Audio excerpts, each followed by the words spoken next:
میرا نام محمد جنید خان ہے۔ میں جامع رحیمیہ حسینیہ کلورکوٹ کی طرف سے آپ سے مخاطب ہوں۔ آج ہم اس ویڈیو میں قربانی کے اہم مسائل کے بارے میں بات کریں گے۔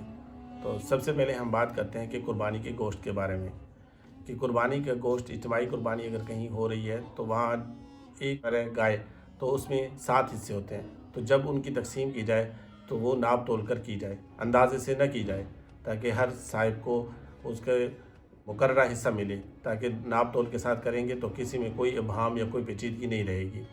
اور نمبر 2، قربانی کے گوشت کے بہتر تو یہ ہے کہ 3 حصے کیے جائیں، ایک حصہ اپنے لیے، ایک حصہ اپنے دوست احباب رشتہ داروں کے لیے، اور ایک حصہ فقراء اور مساکین کے لیے۔ ہاں، البتہ اگر کسی شخص کا کوئی فیملی بہت بڑی ہے تو وہ تمام گوشت خود بھی رکھ سکتا ہے۔ اور نمبر 3، یہ قربانی کا گوشت اس کو بیچنا حرام ہے، ٹھیک ہے؟ یہ یاد رہے کہ قربانی کا گوشت ہم کسی صورت میں نہیں بیچ سکتے۔ ذبح کرنے والے کو اجرت میں کھال نہیں دی جائے گی، بلکہ اس کو اس کی علیحدہ سے اجرت دینی چاہیے۔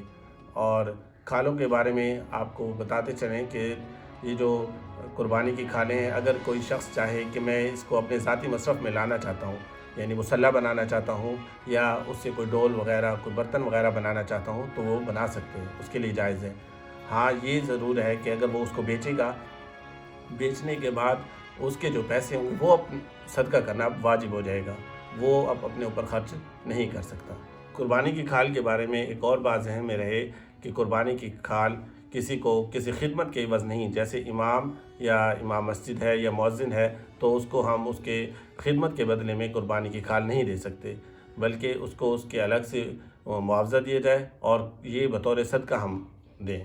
ہم مسائل بحوالہ جواہر الفقہ پیش کیے جا رہے ہیں، اس میں کسی کی کوئی ذاتی رائے نہیں ہے۔